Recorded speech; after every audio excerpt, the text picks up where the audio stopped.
Hey guys, ಎಲ್ಲರಿಗೂ ನನ್ನ ಚಾನಲ್ನಲ್ಲಿ ವೆಲ್ಕಮ್. ಸೊ ಗೈಸ್, ವಿಡಿಯೋನ ಸ್ಟಾರ್ಟ್ ಮಾಡೋಕ್ಕಿಂತ ಮುಂಚೆ ಒಂದು ಸ್ಮಾಲ್ ಅನೌನ್ಸ್ಮೆಂಟ್ ಅಂತ ಹೇಳ್ತೀನಿ. ಸೊ ಏನಪ್ಪಾ ಅದು ಅಂತ ಅಂದ್ರೆ, ಸೊ ಯಾರೆಲ್ಲ ಪರ್ಸನಲ್ ರೀಡಿಂಗ್ಗೋಸ್ಕರ ಕಾಂಟ್ಯಾಕ್ಟ್ ಮಾಡಬೇಕು ಅಂತ ಅನ್ಕೊಂಡಿದ್ದೀರಾ, ಈ ಒಂದು ಏಪ್ರಿಲ್ 10th ಒಳಗಡೆ ಯಾರೆಲ್ಲ ಕಾಂಟ್ಯಾಕ್ಟ್ ಮಾಡ್ತೀರಾ, ನಿಮಗೋಸ್ಕರ ಜಸ್ಟ್ 300 rupeesಗೆ ಪರ್ಸನಲ್ ರೀಡಿಂಗ್ ಕನ್ಸಲ್ಟೇಷನ್ ಚಾರ್ಜಸ್ ನ ಇಟ್ಟಿದೀವಿ. ನೀವು ಎಷ್ಟು ಕ್ವಶನ್ಸ್ ಆದ್ರೂ ಕೇಳಬಹುದು, ಎಷ್ಟೊತ್ತಾದ್ರೂ ಮಾತಾಡಬಹುದು.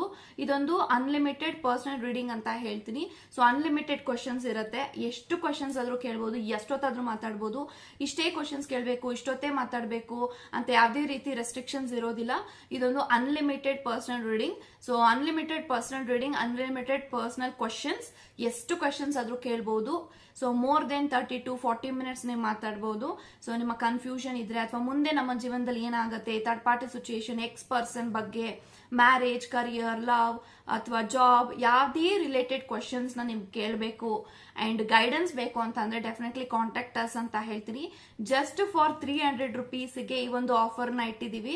ಸೊ ತುಂಬಾ ಜನ 400 rupees ಮಾಡಿದಾಗ ಕೇಳಿದ್ರಿ, ಮ್ಯಾಮ್ ತುಂಬಾ ಜಾಸ್ತಿ ಆಯ್ತು, ನಮ್ಗೆ ಅಫೋರ್ಡ್ ಮಾಡಕ್ಕಾಗಲ್ಲ, ಇಫ್ ಯು ಆರ್ ಪ್ಲೀಸ್ ನಮ್ಗೆ ಕಡಿಮೆಗೆ ಮಾಡಿ ಅಂತ ಕೇಳಿದ್ರಿ. ಸೊ ಹಾಗಾಗಿ ಎಲ್ಲಾರ್ಗು ಯೂಸ್ ಆಗ್ಲಿ, ಎಲ್ಲಾರ್ಗು ಅಫೋರ್ಡಬಲ್ ಪ್ರೈಸ್ ಬಂದು 300. ಸೊ ಹಾಗಾಗಿ 300 rupees ನ ಇಟ್ಟಿದ್ದೀನಿ. ಸೊ ಏಪ್ರಿಲ್ 10th ಒಳಗಡೆ ಯಾರೆಲ್ಲ ಕಾಂಟ್ಯಾಕ್ಟ್ ಮಾಡ್ತೀರಾ, ನಿಮಗೋಸ್ಕರ 300 rupeesಗೆ ಇಟ್ಟಿದೀವಿ ಪರ್ಸನಲ್ ರೀಡಿಂಗು. ಸೊ ಯಾರಾದ್ರೂ ಕೇಳ್ಬೋದು, ಸಬ್ಸ್ಕ್ರೈಬರ್ಸ್, ನಾನ್ ಸಬ್ಸ್ಕ್ರೈಬರ್ಸ್ ಅಥವಾ ನನ್ನ ವ್ಯೂವರ್ಸ್, ಯಾರು ಬೇಕಾದ್ರೂ ನನ್ನ ಕಾಂಟ್ಯಾಕ್ಟ್ ಮಾಡಿದ್ರೆ 10th ಏಪ್ರಿಲ್ ಒಳಗಡೆ ನಿಮ್ಮೆಲ್ಲರಿಗೂ 300 rupeesಗೆನೆ ರೀಡಿಂಗ್ ಸಿಗತ್ತೆ. So if you are really very interested, you can take it ಅಂತ ಹೇಳ್ತಾ, ಸೊ ಡೆಫಿನೆಟ್ಲಿ ಈ ಒಂದು ವಿಡಿಯೋ ತುಂಬಾ ಜನ ರಿಕ್ವೆಸ್ಟ್ ಮಾಡಿದ್ರಿ ಆಕ್ಚುಲಿ. ಸೊ ಯಾರೆಲ್ಲ 2-sided ಲವರ್ಸ್ ಇದ್ದೀರಾ, ರಿಲೇಶನ್ಶಿಪ್ ಅಲ್ಲಿ ಇದ್ದೀರಾ, ಇನ್ನೂ ಮದುವೆ ಆಗಿಲ್ಲ, ಸೊ ನಮ್ಮ ಪಾರ್ಟ್ನರ್ ಜೊತೆಗೆ ಮದ್ವೆ ಆಗ್ಬೇಕು ಅಂತ ಇದೀವಿ, ಬಟ್ ನಮ್ಮ ಪಾರ್ಟ್ನರ್ ಅವರ ಮನ್ಸಿನಲ್ಲಿ ಏನಿದೆ ಮದ್ವೆ ಬಗ್ಗೆ, ಈ ಒಂದು ವ್ಯಕ್ತಿ ನಮ್ಗೆ ಮದ್ವೆ ಆಗ್ತಾರಾ, ಮ್ಯಾರೇಜ್ ಕಮಿಟ್ಮೆಂಟ್ ಕೊಡ್ತಾರಾ, ಸೊ ಇದು ತುಂಬಾ ಜನ ಡಿಸ್ಕಸ್ ಮಾಡಿದ್ರಿ ನನ್ನ ಜೊತೆಗೆ. ಯಾರೆಲ್ಲ ಮದ್ವೆ ಆಗಿಲ್ಲ, ನಿಮ್ಮ ಪಾರ್ಟ್ನರ್ ಜೊತೆ ಎಂಗೇಜ್ಡ್ ಆಗಿದ್ದೀರಾ, ಬಟ್ ನಿಮ್ಮ ಪಾರ್ಟ್ನರ್ ನಿಮಗೆ ಸತಾಯಿಸ್ತಾ ಇದಾರೆ, ಯಾವಾಗ ಮದ್ವೆ ಆಗ್ತೀಯಾ ಏನು ಅಂತಾನೂ ಹೇಳ್ತಾ ಇಲ್ಲ, ಅದೆಲ್ಲ ನಿಮ್ಗೆ ಕ್ಲಿಯರ್ ಆಗ್ಬೇಕು ಅಂತಂದ್ರೆ ಈ ಒಂದು ವಿಡಿಯೋನ ಫುಲ್ ನೋಡಿ. ಸೊ ನೀವು ಯಾರ ಜೊತೆ ರಿಲೇಶನ್ಶಿಪ್ ಅಲ್ಲಿ ಇದ್ದೀರಾ, ಆ ಒಂದು ವ್ಯಕ್ತಿಯ ನೆನೆಸ್ಕೊಂಡು ಈ ಒಂದು ವಿಡಿಯೋನ ನೋಡ್ರೆ ಡೆಫಿನೆಟ್ಲಿ ರೆಸೊನೇಟ್ ಆಗುತ್ತೆ. ಆ ಒಂದು ವ್ಯಕ್ತಿ ನಿಮ್ಗೆ ಮ್ಯಾರೇಜ್ ಕಮಿಟ್ಮೆಂಟ್ ಕೊಡ್ತಾರಾ, ಮದ್ವೆ ಆಗ್ತಾರಾ, ಸೊ ಮದ್ವೆ ಆದ್ರೆ ಯಾವಾಗ ಮದ್ವೆ ಆಗ್ಬಹುದು, ಎಲ್ಲಾ ರೀತಿಯ ಒಂದು ನಿಮ್ಮೆಲ್ಲಾ ಪ್ರಶ್ನೆಗೆ ಈ ಒಂದು ವಿಡಿಯೋ ಮುಖಾಂತರ ನಿಮ್ಗೆ ಉತ್ತರಗಳು ಸಿಗತ್ತೆ ಅಂತ ಹೇಳ್ತಾ, ಸೊ ವಿಡಿಯೋನ ಸ್ಟಾರ್ಟ್ ಮಾಡೋಕ್ಕಿಂತ ಮುಂಚೆ ನನ್ನ ಚಾನಲ್ಗೆ ಇನ್ನೂ ಯಾರು ಸಬ್ಸ್ಕ್ರೈಬ್ ಮಾಡ್ಕೊಂಡಿಲ್ಲ, ಗೈಸ್ ಪ್ಲೀಸ್ ಸಬ್ಸ್ಕ್ರೈಬ್ ಮಾಡ್ಕೊಳ್ಳಿ ಅಂತ ಹೇಳ್ತಾ, ಸೊ ಇವಾಗ ವಿಡಿಯೋನ ಸ್ಟಾರ್ಟ್ ಮಾಡೋಣ. ಓಕೆ ಗೈಸ್, ಇವಾಗ ನೋಡೋಣ, ನೀವ್ ಯಾರನ್ನ ಇಷ್ಟಪಡ್ತಾ ಇದ್ದೀರಾ, ಯಾರ ಜೊತೆ ರಿಲೇಶನ್ಶಿಪ್ ಅಲ್ಲಿ ಇದ್ದೀರಾ, ಆ ಒಂದು ವ್ಯಕ್ತಿ ನಿಮ್ಮನ್ನ ಮದ್ವೆ ಆಗ್ತಾರಾ, ಅವರು ನಿಮ್ಗೆ ಮ್ಯಾರೇಜ್ ಕಮಿಟ್ಮೆಂಟ್ ಕೊಡ್ತಾರಾ, ಯಾವಾಗ ಮದ್ವೆ ಆಗ್ತಾರೆ, ಎಲ್ಲಾ ರೀತಿಯ ಒಂದು ಪ್ರಶ್ನೆಗಳಿಗೆ ಈ ಒಂದು ವಿಡಿಯೋ ಮುಖಾಂತರ ಉತ್ತರಗಳು ಸಿಗ್ಲಿ ಅಂತ ಅನ್ಕೊಳ್ತಾ ಕಾರ್ಡ್ ನ ಶಫಲ್ ಮಾಡೋಣ.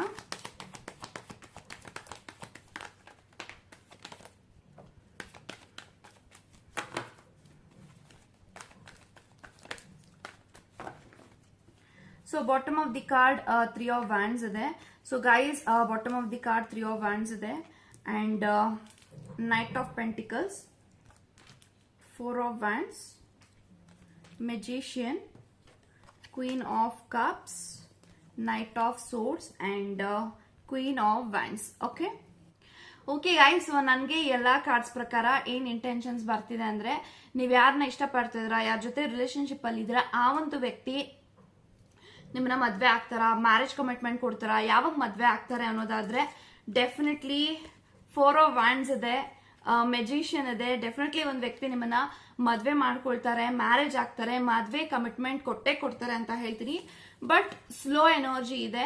ಸೊ ಲೇಟ್ ಆಗಿ ಒಂದು ವ್ಯಕ್ತಿ ನಿಮ್ಗೆ ಮ್ಯಾರೇಜ್ ಕಮಿಟ್ಮೆಂಟ್ ಕೊಡ್ತಾರೆ, ಬಟ್ ಈ ಒಂದು ವ್ಯಕ್ತಿಯ ಮನಸ್ಸಿನಲ್ಲೂ ಕೂಡ ನಿಮ್ಮನ್ನೇ ಮದ್ವೆ ಆಗ್ಬೇಕು, ನಿಮ್ಮ ಜೊತೆಗೆ ಮದ್ವೆ ಆದ್ರೇನೆ ನನ್ನ ಲೈಫ್ ಚೆನ್ನಾಗಿರುತ್ತೆ, ನಾನು ಚೆನ್ನಾಗಿರ್ಬೇಕು ಅಂದ್ರೆ ಇವರು ನನ್ನ ಲೈಫಲ್ಲಿ ಇರಬೇಕು, ಈ ತರ ಎಲ್ಲ ಇವರ ಥಾಟ್ಸ್ ಇದೆ ಅಂತ ಹೇಳ್ಬೋದು. ಯಾಕೆ ಲೇಟ್ ಆಗುತ್ತೆ ಇವರು ಮ್ಯಾರೇಜ್ ಆಗೋದು ಅನ್ನೋದಾದ್ರೆ, ಮೇ ಬಿ ಈ ಒಂದು ವ್ಯಕ್ತಿಯ ಜೀವನದಲ್ಲಿ ಅವ್ರು ಇನ್ನೂ ಸೆಟಲ್ ಆಗಿಲ್ಲ, ಫೈನಾನ್ಷಿಯಲಿ ಪ್ರಾಬ್ಲಮ್ಸ್ ಇದೆ, ಫ್ಯಾಮಿಲಿ ಪ್ರಾಬ್ಲಮ್ಸ್ ಇದೆ, ಅಂಡ್ ಈ ಒಂದು ವ್ಯಕ್ತಿಯ ಜೀವನದಲ್ಲಿ ತುಂಬಾನೇ ರೆಸ್ಪಾನ್ಸಿಬಿಲಿಟೀಸ್ ಇದೆ. ಅವ್ರ ಲೈಫಲ್ಲಿ ಅವರು ಎಲ್ಲಾರನ್ನೂ ಕೂಡ ಸೆಟಲ್ ಮಾಡಬೇಕಾಗಿದೆ. ಅಂದ್ರೆ ಮೇ ಬಿ ಇವರು ತುಂಬಾನೇ ದೊಡ್ಡ ಮಗ, ದೊಡ್ಡ ಮಗಳು ಇರ್ಬೋದು ಅವರ ಫ್ಯಾಮಿಲಿಗೆ, ಅಂಡ್ ಎಲ್ಲ ಅವರ ಫ್ಯಾಮಿಲಿ ಜವಾಬ್ದಾರಿಗಳಾಗಿರ್ಬೋದು ಎಲ್ಲ ಇವ್ರ ಮೇಲೆನೆ ಬಿದ್ದಿರ್ಬೋದು. ಸೊ ಎಲ್ಲಾ ರೀತಿಯ ರೆಸ್ಪಾನ್ಸಿಬಿಲಿಟೀಸ್ ನ ಒಂದು ಚಿಕ್ಕ ಏಜ್ ಇಂದ ಇವ್ರು ತಗೊಂಡ್ ಬಂದಿದ್ದಾರೆ, ಒತ್ಕೊಂಡ್ ಬಂದಿದ್ದಾರೆ. ಎಲ್ಲಾ ಕಮಿಟ್ಮೆಂಟ್ಸ್ ತೀರಿಸಿ, ರೆಸ್ಪಾನ್ಸಿಬಿಲಿಟೀಸ್ ನ ತೀರಿಸಿ, ಅವ್ರದ್ದೇದಂತ ಅವ್ರ ಲೈಫ್ ನ ಸ್ಟಾರ್ಟ್ ಮಾಡಿ ಅವ್ರಿಗೆ ಆದಂತ ಒಂದು ಸೇವಿಂಗ್ಸ್ ನ ಇಟ್ಕೊಂಡು ಅವ್ರದ್ದಾದಂತ ಒಂದು ಡ್ರೀಮ್ ಲೈಫ್ ನ ಲೀವ್ ಮಾಡಿ ಈ ಒಂದು ವ್ಯಕ್ತಿ ನಿಮ್ಮನ್ನ ಮದ್ವೆ ಆಗ್ತಾರೆ. ಇದೆಲ್ಲ ಯಾವಾಗ ಆಗುತ್ತೆ, ಅವ್ರು ಯಾವಾಗ ಸೆಟ್ಲ್ ಆಗ್ತಾರೆ, ಅವ್ರು ಯಾವಾಗ ಫೈನಾನ್ಷಿಯಲಿ ಸ್ಟ್ರಾಂಗ್ ಆಗ್ತಾರೆ, ಅವ್ರು ಯಾವಾಗ ಎಲ್ಲಾರನ್ನೂ ಸೆಟಲ್ ಮಾಡ್ತಾರೆ ಅಂದ್ರೆ ಈ ಒಂದು ವ್ಯಕ್ತಿಗೆ ಅಟ್ಲೀಸ್ಟ್ 2 years ಟೈಮ್ ಬೇಕಾಗಿದೆ.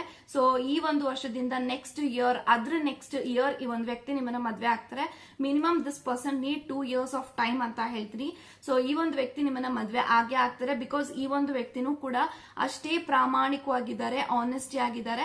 ಇವ್ರಿಗೆ ನೀವು ಅಂತ ಅಂದ್ರೆ ತುಂಬಾನೇ ಇಷ್ಟ, ತುಂಬಾನೇ ಲವ್ ಇದೆ, ಕೇರ್ ಇದೆ. And this person always wants to be with you. So ಎಲ್ಲಾನು ಬೇಗ ಆದಷ್ಟು ನಾನು ಕಮಿಟ್ಮೆಂಟ್ಸ್ ನ ತೀರಿಸಿ ಅಂಡ್ ನಾನು ದುಡ್ದು ನಾನು ಲೈಫಲ್ಲಿ ಸೆಟಲ್ ಆಗಿ ಇವ್ರನ್ನ ತುಂಬಾ ಚೆನ್ನಾಗಿ ನೋಡ್ಕೊಬೇಕು ಅಂದ್ರೆ ಈ ಒಂದು ವ್ಯಕ್ತಿಗೆ ತುಂಬಾ ಆಸೆ ಇದೆ. ನಾವಿಬ್ರು ತುಂಬಾನೇ ಚೆನ್ನಾಗಿ ದುಡಿದು ನಮ್ದೇ ಆದಂತ ಒಂದು ಪುಟ್ಟ ಸಂಸಾರನ ಕಟ್ಟಬೇಕು, ಮನೆ ಕಟ್ಟಬೇಕು, ಫ್ಯಾಮಿಲಿನ ನಿಭಾಯಿಸ್ಬೇಕು, ನಮ್ದೇ ಆದಂತ ಒಂದು ಪುಟಾಣಿ ಮಗು ಮಾಡ್ಕೊಬೇಕು. ಇದೆಲ್ಲ ಈ ಒಂದು ವ್ಯಕ್ತಿಗೆ ತುಂಬಾ ಆಸೆ ಇದೆ, ಡ್ರೀಮ್ಸ್ ಇದೆ. ಸೊ ನಿಮಗೆ ಎಷ್ಟು ಆಸೆ ಇದೆಯೋ ಈ ಒಂದು ವ್ಯಕ್ತಿ ನನ್ನ ಆದಷ್ಟು ಬೇಗ ಮದ್ವೆ ಆಗಿ ನನ್ನ ರಾಣಿ ತರ ನೋಡ್ಕೊಬೇಕು, ರಾಜನ್ ತರ ನೋಡ್ಕೊಬೇಕಂತ ನಿಮಗೆ ಎಷ್ಟು ಆಸೆ ಇದೆಯೋ ಅದೇ ರೀತಿ ಈ ಒಂದು ವ್ಯಕ್ತಿಗೂ ಅಷ್ಟೇ ಆಸೆ ಇದೆ ಅಂತ ಹೇಳ್ತೀನಿ. ಈ ಒಂದು ವ್ಯಕ್ತಿಗೆ ಸ್ವಲ್ಪ ಸಮಯ ಬೇಕು, ಸ್ಲೋ ಆಗಿ ಒಂದು ವ್ಯಕ್ತಿ ನಿಮಗೆ ಕಮಿಟ್ಮೆಂಟ್ ಕೊಡ್ತಾರೆ. ಸೊ ಈ ಒಂದು ವ್ಯಕ್ತಿ ತುಂಬಾನೇ ಯೋಚನೆ ಮಾಡ್ತಿದ್ದಾರೆ ನನ್ನ ಪಾರ್ಟ್ನರ್ಗೆ ಯಾವಾಗ ಇದನ್ನೆಲ್ಲ ಅರ್ಥ ಆಗುತ್ತೆ ಅಂತ. ಮೇ ಬಿ ನೀವು ಎಲ್ಲೊಂದ್ ಕಡೆ ಅವ್ರನ್ನ ಮಿಸ್ಅಂಡರ್ಸ್ಟ್ಯಾಂಡಿಂಗ್ ಮಾಡ್ಕೋತಾ ಇದ್ದೀರಾ. ಲೈಕ್ ನನ್ನ ಪಾರ್ಟ್ನರ್ ನನ್ನ ಮದ್ವೆ ಆಗಲ್ಲ, ನಂಗೆ ಚೀಟಿಂಗ್ ಮಾಡ್ತಾನೆ, ಮೋಸ ಮಾಡ್ತಾರೆ, ಇದೆಲ್ಲ ನಿಮ್ಗೆ ಮನ್ಸಿನಲ್ಲಿ ಓಡ್ತಾ ಇದೆ. ಅಂಡ್ ತುಂಬಾ ಓವರ್ ಥಿಂಕ್ ಮಾಡಿ ಒಂದು ವ್ಯಕ್ತಿ ಹತ್ರ ತುಂಬಾನೇ ಮಿಸ್ಅಂಡರ್ಸ್ಟ್ಯಾಂಡಿಂಗ್ಸ್ ಮಾಡ್ಕೊಂಡು ಜಗಳ ಮಾಡ್ತಾ ಇದ್ದೀರಾ. ಲೈಕ್ ಯಾವಾಗ ಮದ್ವೆ ಆಗ್ತೇ, ಇವಾಗಲೇ ಮದ್ವೆ ಆಗು, ಈಗ ಈ ಕ್ಷಣನೇ ಮದ್ವೆ ಆಗು ಅಂತಾನು ಕೂಡ ತುಂಬಾ ಜನ ಇಲ್ಲಿ ನಿಮ್ಮ ಪಾರ್ಟ್ನರ್ಗೆ ಹೇಳ್ತಿರ್ಬೋದು. ಬಟ್ ಈ ಒಂದು ವ್ಯಕ್ತಿ ಅಂತೂ ನಿಮಗೆ ಚೀಟಿಂಗ್ ಮಾಡಲ್ಲ, ಮೋಸ ಮಾಡಲ್ಲ. But this person need time, lot of time ಬೇಕು. ಬಟ್ ಸ್ಟಿಲ್ ಈ ಒಂದು ವ್ಯಕ್ತಿ ತುಂಬಾ ಬೇಗನೆ 2 years ಅಲ್ಲಿ ಮದ್ವೆ ಆಗ್ಬೇಕು ಅಂತ ಅನ್ಕೊಂಡಿದ್ದಾರೆ. ಯಾಕಂತಂದ್ರೆ ನಿಮ್ಗೂ ಅಂದ್ರೆ ಅವ್ರಿಗೂ ಗೊತ್ತಿದೆ ನನ್ನ ಪಾರ್ಟ್ನರ್ ನನ್ನ ಎಷ್ಟು ಮಿಸ್ ಮಾಡ್ಕೊಳ್ತಾರೆ ಅಂತ. ಸೊ ಈ ಒಂದು ಮದ್ವೆ ವಿಚಾರವಾಗಿನೇ ನಿಮ್ಮಿಬ್ಬರ ಮಧ್ಯೆ ತುಂಬಾ ಜಗಳ ಆಗ್ತಿರತ್ತೆ. ಅವ್ರು ಹೇಳ್ತಿರ್ತಾರೆ ನಂಗೆ ಇನ್ನೂ ಟೈಮ್ ಬೇಕು ಅಂತ. ಬಟ್ ನೀವಿಲ್ಲ ಅರ್ಜೆಂಟ್ ಮಾಡ್ತಾ ಇದ್ದೀರಾ.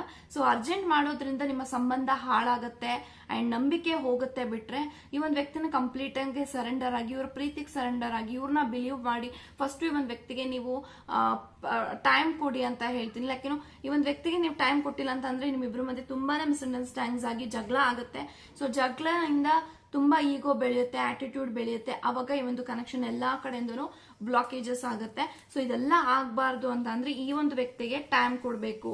ಅಂಡ್ ಈ ಒಂದು ವ್ಯಕ್ತಿ ಡೆಫಿನೆಟ್ಲಿ ಅವ್ರ ಲೈಫ್ ಅಲ್ಲಿ ನಿಮ್ಮನ್ನ ಮದ್ವೆ ಆಗೇ ಆಗ್ತಾರೆ ಅಟ್ ದ ರೈಟ್ ಟೈಮ್. ಯಾವಾಗ ಅಂತಂದ್ರೆ ನಾನು ಹೇಳಿದ್ನಲ್ವಾ 2 years ಟೈಮ್ ಹಿಡಿಯುತ್ತೆ. ಬಟ್ ಈ ಒಂದು ವ್ಯಕ್ತಿ ನಿಮಗೆ ಹೇಗೆ ಸಮಾಧಾನ ಮಾಡಿಸೋದು, ಹೇಗೆ ಇದನ್ನೆಲ್ಲ ಅರ್ಥ ಮಾಡಿಸೋದು, ನನ್ನ ಟೈಮ್ ಚೆನ್ನಾಗಿಲ್ಲ, ನನ್ನ ಒಂದು ಲೈಫ್ ಚೆನ್ನಾಗಿಲ್ಲ, ನನ್ನ ಲೈಫಲ್ಲಿ ತುಂಬಾ ಪ್ರಾಬ್ಲಮ್ಸ್ ಗಳಿದಾವೆ. ಬಟ್ ಆ ಒಂದು ವ್ಯಕ್ತಿ ಗೊತ್ತಿದೆ ಅವ್ರ ಲೈಫಲ್ಲಿ ಏನ್ ಫೇಸ್ ಮಾಡ್ತಿದ್ದಾರೆ ಅಂತ. ಪ್ರತಿಯೊಂದು ಜಾಗದಲ್ಲೂ ಈ ಒಂದು ವ್ಯಕ್ತಿಗೆ ದುಡ್ಡು ಬೇಕು, ದುಡ್ಡಿಲ್ಲ ಅಂತಂದ್ರೆ ಇವ್ರ ಲೈಫೇ ನಡೆಯಲ್ಲ. Because it's a lot of commitment, ತುಂಬಾನೇ ಕಮಿಟ್ಮೆಂಟ್ ಇದೆ ಒಂದು ವ್ಯಕ್ತಿಗೆ. ಸೊ ಅದನ್ನೆಲ್ಲಾನು ಫೇಸ್ ಮಾಡಿ ಅದೆಲ್ಲಾನು ಕೂಡ ಇವ್ರು ಎಷ್ಟು ಮ್ಯಾನೇಜ್ ಮಾಡ್ತಿದ್ದಾರೆ ಅಂದ್ರೆ ಅವ್ರಿಗೆ ಮಾತ್ರ ಗೊತ್ತಿದೆ. ಅವ್ರ ಲೈಫಲ್ಲಿ ಎಷ್ಟು ಕಷ್ಟ ಪಡ್ತಾ ಇದಾರೆ, ಎಷ್ಟು ಬ್ಯಾಲೆನ್ಸ್ ಮಾಡ್ತಿದ್ದಾರೆ, ಎಷ್ಟು ಕಮಿಟ್ಮೆಂಟ್ಸ್ ಇದೆ, ಎಷ್ಟು ಅರ್ನಿಂಗ್ಸ್ ಮಾಡ್ತಿದ್ದಾರೆ, ಎಷ್ಟು ಅವ್ರಿಗೆ ಸೇವ್ ಮಾಡ್ತಿದ್ದಾರೆ, ಏನು ಕೂಡ ಈ ಒಂದು ವ್ಯಕ್ತಿ ಗೊತ್ತಾಗ್ತಾ ಇಲ್ಲ. Because this person feel very very bad at this moment. ಯಾಕಂತಂದ್ರೆ ನಿಮ್ಮನ್ನು ಇಲ್ಲಿ ಕಳ್ಕೊಳಕ್ ಇಷ್ಟ ಇಲ್ಲ, ಈ ಕಡೆ ಫ್ಯಾಮಿಲಿನೂ ಕಳ್ಕೊಳಕ್ ಇಷ್ಟ ಇಲ್ಲ. ಇನ್ ದ ಸೇಮ್ ಟೈಮ್ ಇವರ ಲೈಫ್ನು ಇವರ ಗೋಲ್ಸ್ನು ರೀಚ್ ಆಗಬೇಕು. ಎಲ್ಲಾ ಒಂದು ಪ್ರೆಷರ್ ಅಲ್ಲಿ ಈ ಒಂದು ವ್ಯಕ್ತಿ ಇದ್ದಾರೆ. ಸಮ್ಟೈಮ್ಸ್ ಈ ಒಂದು ವ್ಯಕ್ತಿ ನಿಮ್ಮ ಹತ್ರ ಜಗಳ ಮಾಡ್ಬೋದು, ರೂಢಾಗಿ ಮಾಡ್ಕೊಬಹುದು, ರೂಢಾಗಿ ಮಾತಾಡ್ಬೋದು, ಇಲ್ಲ ನಾನು ನಿನ್ನ ಮದ್ವೆ ಆಗಲ್ಲ ಇದೇ ರೀತಿ ಪ್ರೆಷರ್ ಆಗ್ತಿದ್ರೆ ಅಂತಾನೂ ಹೇಳ್ಬೋದು. ಬಟ್ ಡೀಪ್ ಡೌನ್ ಈ ಒಂದು ವ್ಯಕ್ತಿ ಎಷ್ಟೆಲ್ಲ ನೋವು ತಿಂತಾರೆ ಅಂತ ಅಂದ್ರೆ ಅದನ್ನ ಇಮ್ಯಾಜಿನ್ ಮಾಡಕ್ಕಾಗಲ್ಲ. ಬಿಕಾಸ್ ದಿಸ್ ಪರ್ಸನ್ ಫೀಲ್ ನನ್ನ ವ್ಯಕ್ತಿನೇ ತಾನೇ ಕೇಳ್ತಿರೋದು, ಯಾವಾಗಿದ್ರು ಮದ್ವೆ ಆಗ್ಲೇಬೇಕು, ಮದ್ವೆ ಆಗ್ತೀನಿ, but I need time.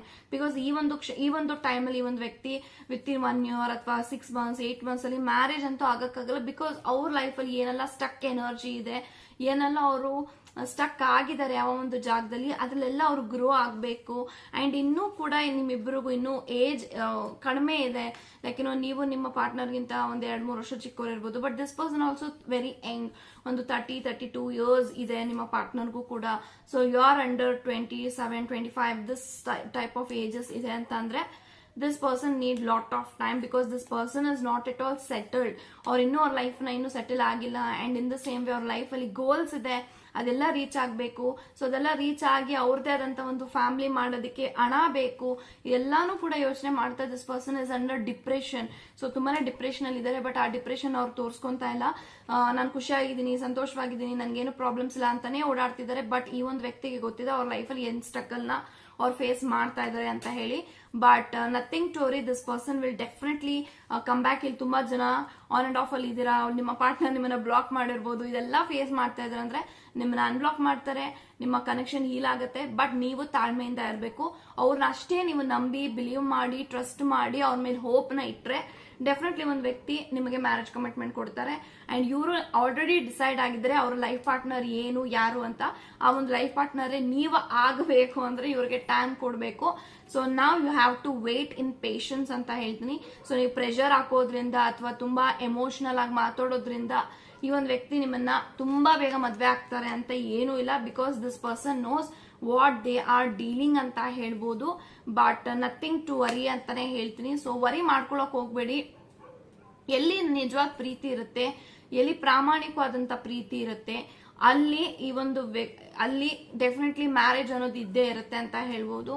So definitely ಈ ಒಂದು ವ್ಯಕ್ತಿ ನಿಮ್ಮನ್ನ ಮದ್ವೆ ಆಗ್ತಾರ, ಮ್ಯಾರೇಜ್ ಆಗ್ತಾರ, ಕಮಿಟ್ಮೆಂಟ್ ಕೊಡ್ತಾರ, ನಮ್ಮ ಜೊತೆಗೆ ನನ್ನ ಕೊನೆ ಉಸಿರು ಇರೋವರೆಗೂ ಇರ್ತಾರ ಅಂತ ಅಂದ್ರೆ ಡೆಫಿನೆಟ್ಲಿ ಎಸ್, ಈ ಒಂದು ವ್ಯಕ್ತಿ ಇರ್ತಾರೆ. ಈ ಒಂದು ವ್ಯಕ್ತಿ ಇರ್ಬೇಕು ಅಂದ್ರೆ ನೀವು ತಾಳ್ಮೆನ ಕಳ್ಕೊಳ್ದೆ ಇವ್ರಿಗೆ ಸ್ವಲ್ಪ ಉಸಿರಾಡೋದಕ್ಕೆ ಪೇಷನ್ಸ್ ಇಂದ ಬಿಡಬೇಕು ಅಂತ ಹೇಳ್ಬೋದು. ಸೊ ನೀವು ತುಂಬಾನೇ ಪ್ರೆಷರ್ ಆಗ್ತಾ ಇದ್ರ, ಸೊ ಇಲ್ಲ ನಂಗೆ ಈ ವರ್ಷನೇ ಆಗ್ಬೇಕು, ಮುಂದಿನ ವರ್ಷನೇ ಆಗ್ಬೇಕು ಅಂತ. ಸೊ ಈ ತರ ಪ್ರೆಷರ್ ಹಾಕೋದ್ರಿಂದ ನಿಮ್ಮ ರಿಲೇಶನ್ಶಿಪ್ ಹಾಳಾಗತ್ತೆ ಬಿಟ್ರೆ ಯಾವುದೇ ರೀತಿಯ ಒಂದು ಬದಲಾವಣೆ ಆಗೋದಿಲ್ಲ ಅಂತ ಹೇಳ್ತೀನಿ. So if you are really want with this person, you have to wait. So no matter what, you have to wait ಅಂತ ಹೇಳ್ತೀನಿ. Because this person need time. But time ನೀವು ಕೊಟ್ಟಿಲ್ಲ ಅಂತ ಅಂದ್ರೆ ಅವ್ರು ಹೇಳ್ತಾರೆ ಆಯ್ತು ನೀವು ಬೇರೆಯವ್ರನ್ನ ನೋಡ್ಕೊಳ್ಳಿ. So this is what they will answer to you ಅಂತ ಹೇಳ್ಬೋದು. ಸೊ ನಿಜವಾದ ಪ್ರೀತಿ ಮಾಡಿದ್ದಾರೆ, ನೀವು ನಿಜವಾದ ಪ್ರೀತಿ ಮಾಡ್ತಾ ಇದ್ದೀರಾ. ಸೊ ಪ್ರೀತಿ ನಿಜ ಇರುವಾಗ ಸೊ ಯಾವುದೇ ರೀತಿ ನಂಬಿಕೆನ ತುಂಬಾ ಬೇಗ ಕಳ್ಕೊಂಬೇಡಿ, ತುಂಬಾ ಬೇಗ ಗಿವ್ ಅಪ್ ಮಾಡಕ್ ಹೋಗ್ಬೇಡಿ. ಸೊ ಈ ಒಂದು ವ್ಯಕ್ತಿ ಎಲ್ಲಿ ಹೋಗ್ತಾರೆ, ಬರ್ತಾರೆ, ನಿಮ್ಮನ್ನೇ ಮದ್ವೆ ಆಗ್ಬೇಕು ಅಂತ ಅವ್ರ ಮೈಂಡಲ್ಲೂ ಇದೆ. ಅಂಡ್ ಅವರು ಕೂಡ ಯೋಚನೆ ಮಾಡ್ತಿದ್ದಾರೆ. ಸೊ ನನ್ನ ವ್ಯಕ್ತಿಗೂ ಕೂಡ ನೋವು ಆಗ್ತಿದೆ, ಪ್ರತಿ ಸತಿ ನಾನೇ ಪೋಸ್ಟ್ಪೋನ್ ಮಾಡ್ತಾ ಇದ್ದೀನಿ ಮದ್ವೆ ಆಗು ಅಂತ ನಾನೇ ಅವ್ರಿಗೆ ಹೇಳ್ಬೇಕು. ಬಟ್ ಅವರೇ ನನಗೆ ಇಲ್ಲ ಬೇಡ, ನಾನೇ ಅವ್ರನ್ನ ತಳ್ತಾ ಇದ್ದೀನಿ, ಈ ತರದೆಲ್ಲ ಅವ್ರಿಗೆ ಅನಿಸ್ತಾ ಇದೆ. So definitely this person will get married to you around 2 years ಅಂತ ಹೇಳ್ತೀನಿ. Still this person need 2 years time. So as of now ಅಂತ ಹೇಳ್ತೀನಿ. ಸೊ ಇದಾಗಿತ್ತು ನಿಮ್ಮ ರೀಡಿಂಗ್. ಇಷ್ಟ ಇದ್ರೆ ರೆಸನೆಂಟ್ ಆದ್ರೆ ಕಮೆಂಟ್ ಅಲ್ಲಿ ತಿಳಿಸಿ. ಅಂಡ್ ಯಾರೆಲ್ಲ ಪರ್ಸನಲ್ ರೀಡಿಂಗ್ ಗೋಸ್ಕರ ಕಾಂಟ್ಯಾಕ್ಟ್ ಮಾಡಬೇಕು ಅಂತ ಅನ್ಕೊಂಡಿದ್ದೀರಾ, if you are really very interested, definitely 10th April ಒಳಗಡೆ ಯಾರೆಲ್ಲ ಕಾಂಟ್ಯಾಕ್ಟ್ ಮಾಡ್ತೀರಾ 300 rupees ಪರ್ಸನಲ್ ರೀಡಿಂಗ್ ಚಾರ್ಜಸ್ ಇರುತ್ತೆ. ಈ ಒಂದು 300 rupeesಗೆ ನೀವು ಎಷ್ಟು ಕ್ವಶನ್ಸ್ ಆದ್ರೂ ಕೇಳಬಹುದು, ಎಷ್ಟೊತ್ತಾದ್ರೂ ಮಾತಾಡಬಹುದು. ಸೊ ಇದೊಂದು ಅನ್ಲಿಮಿಟೆಡ್ ಪರ್ಸನಲ್ ರೀಡಿಂಗ್ ಅಂತ ಹೇಳ್ಬೋದು. ಸೊ ಎಷ್ಟೊತ್ತೇ ಮಾತಾಡ್ಬೇಕು ಅಂತ, ಇಷ್ಟೊತ್ತೇ ಮಾತಾಡ್ಬೇಕು, ಇಂಥ ಕ್ವಶನ್ಸೇ ಕೇಳಬೇಕು ಅಂತ ಯಾವುದೇ ರೀತಿ ರೆಸ್ಟ್ರಿಕ್ಷನ್ಸ್ ಇರೋದಿಲ್ಲ. So if you are really very interested 10th April ಒಳಗಡೆ ಯಾರೆಲ್ಲ ಕಾಂಟ್ಯಾಕ್ಟ್ ಮಾಡ್ತೀರಾ, ಸೊ ಡೆಫಿನೆಟ್ಲಿ ನಿಮಗಾಗಿ 300 rupeesಗೆ ಪರ್ಸನಲ್ ರೀಡಿಂಗ್ ಚಾರ್ಜಸ್ ಇರುತ್ತೆ. ಸೊ ನೀವು ಯಾರು ಬೇಕಾದ್ರೂ ಆಗಿರಿ, ನನ್ನ ಸಬ್ಸ್ಕ್ರೈಬರ್ಸ್, ನಾನ್ ಸಬ್ಸ್ಕ್ರೈಬರ್ಸ್, ನನ್ನ ವ್ಯೂವರ್ಸ್, ಯಾರು ಬೇಕಾದ್ರೂ ಆಗಿರಬಹುದು. ಯಾರೆಲ್ಲ ರೀಡಿಂಗ್ ಗೋಸ್ಕರ ಕಾಂಟ್ಯಾಕ್ಟ್ ಮಾಡ್ತೀರಾ ಜಸ್ಟ್ 300 rupees ಅಷ್ಟೇ ಇರುತ್ತೆ. ಸೊ ತುಂಬಾ ಜನ ಕೇಳ್ತೀರಾ ಮ್ಯಾಮ್ ವಾಯ್ಸ್ ನೋಟ್ ಅಲ್ಲಿ ಹೇಳ್ತೀರಾ ಅಥವಾ ಮೆಸೇಜ್ ಅಲ್ಲಿ ಹೇಳ್ತೀರಾ ಅಂತ.